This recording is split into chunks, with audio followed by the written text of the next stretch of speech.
ఈరోజు మన రెసిపీ వచ్చేసండి ఎంతో టేస్టీ హెల్తీ సింపుల్ వేలో మనం ఇంట్లోనే బాదం మిల్క్ అనేది ప్రిపేర్ చేసుకుందామండి. దానికోసం ముందుగా ఇలా స్టవ్ పైన బౌల్ పెట్టుకొని 1/2 లీటర్ పాలు అనేది యాడ్ చేసుకొని పాలు మరిగేలోపు ఇలా తొక్క తీసుకున్న బాదం పప్పులన్నీ మిక్సీ జార్లో యాడ్ చేసి కొంచెం వాటర్ అనేది యాడ్ చేసి ఇలా మెత్తగా మిక్సీ అనేది పట్టి తీసుకున్నానండి. దీన్ని పక్కన పెట్టేసుకొని ఈలోపు అయితే పాలు అయితే మరిగిపోయాయండి.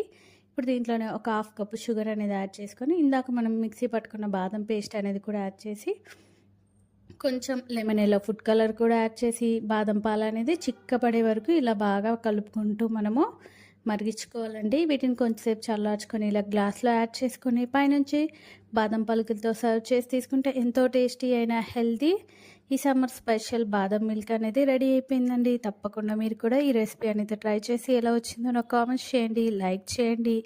మరిన్ని వీడియోస్ కోసం ప్లీజ్ మన ఛానల్ని సబ్స్క్రైబ్ చేయండి, షేర్ చేయండి.